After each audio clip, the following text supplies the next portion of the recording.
Hello mga kabibig! Welcome back sa ating bagong YouTube channel. Ito ang pinakamaingay nga YouTuber sa balat ng YouTube. Ako si Kabibig, maglebak-lebak na tao with evidence na ko po. Grabe itong si Direk Daryl Yap. Kung si Risa Hontiveros ay pinunit niya ang pagmumukha ni VP Sara, itong si Daryl Yap iba. Kasi alam mo naman si Direk Daryl Yap, supporter ito ni VP Sara.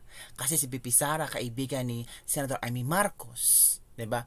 And nako, hindi nakarating talaga ni Direk Daryl Yap yung video kung saan grabe naghiyawan, tumawa, pinunit ang mukha ni VP Sara na si Risa Hontiveros ang may gawa. Alam nyo ba kung ano ang ginawa ni Direk Daryl Yap? Nako, masasyak kayo kabibig. Ito lang talaga ang ginawa ni Direk Daryl Yap para sa inyong kaalaman.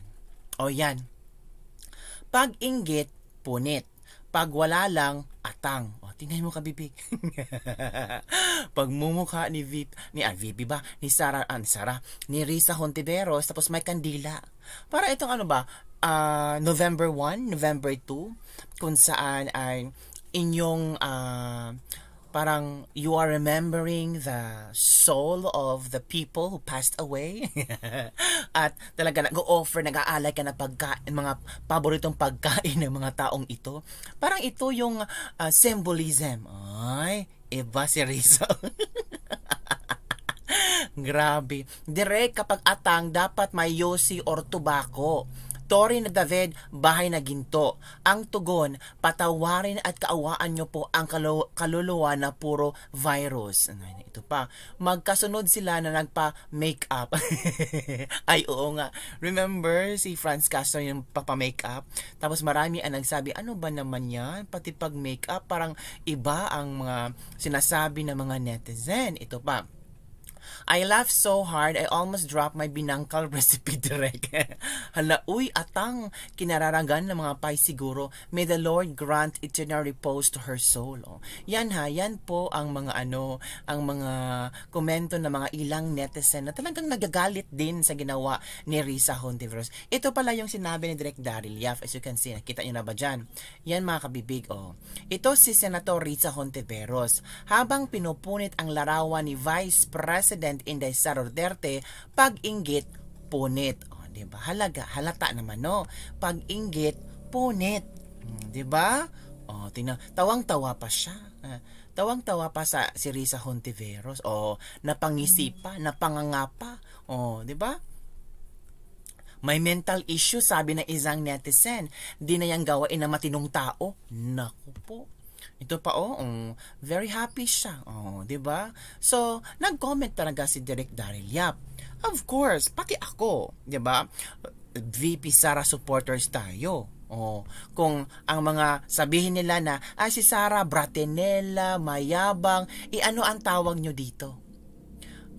Walang modo, bastos, demonyo, ano pa, walang puso, parang hindi professional.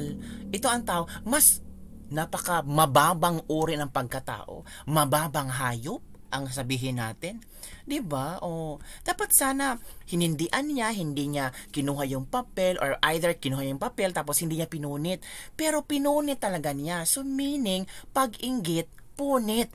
Di ba ma? Yan mga kabibig, yan ang sinasabi ni Direk Daryl Yap. Pag-inggit, punit. Kaya nga ang tawag dito, ipinagsindi ni Direk Daryl Yap si ipinagsindi ni Direk Daryl Yap si Risa Hontiveros. Oh.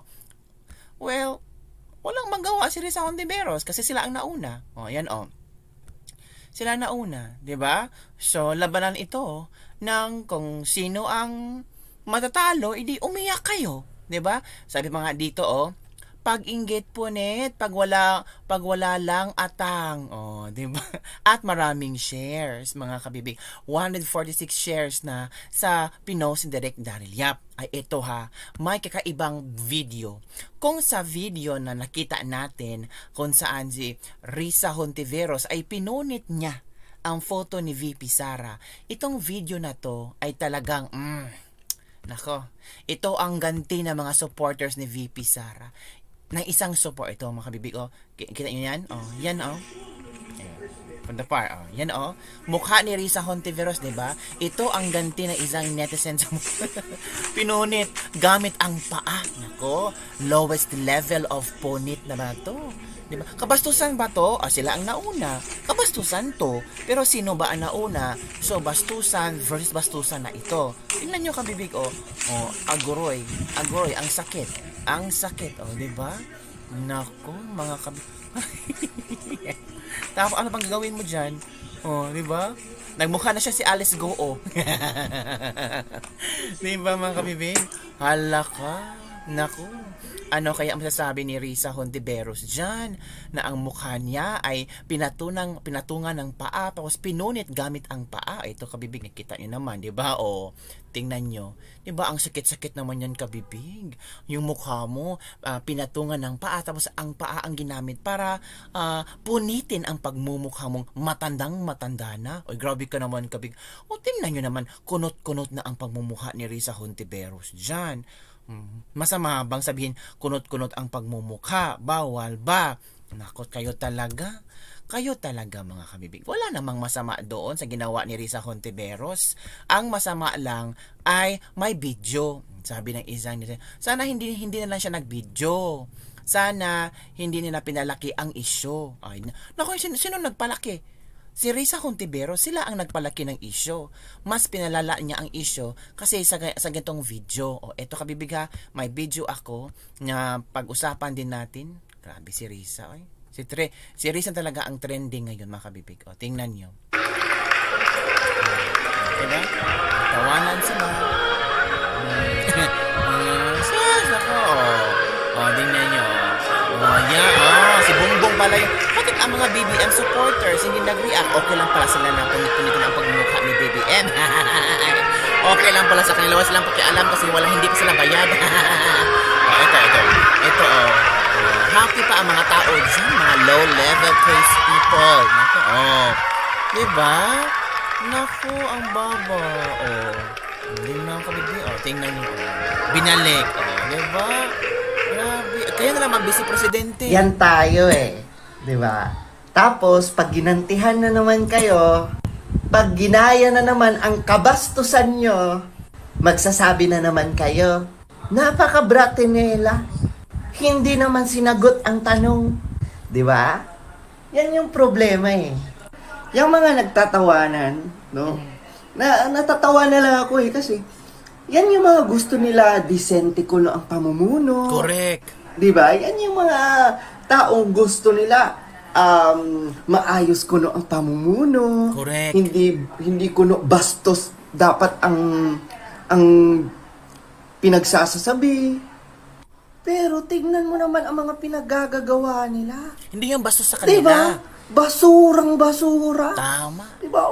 Ugaling tai talaga. Correct. Tapos, nagtatanong kayo, bakit ganyan yung ugali ni VP Inday Sara kay Risa Hontiveros?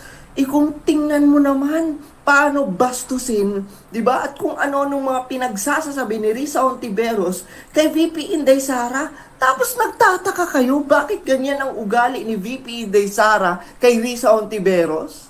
At least si VP Inday Sara, hindi niya kailangan magpaka-plastic. True. Yan ha. Narinig yun na. At least si VP Sara, hindi plastic. Pero si Risa, yung mga taong nasa likod niya, ginamit lang niya, ginamit lang niya, pinatawa lang niya, binigay lang ni Risa Hontiveros kung ano ang gusto ng mga taong paligid sa kanya. Pero deep inside, plastic ya. So yun lang po mga kabibig ang ating latest libak-libak for today.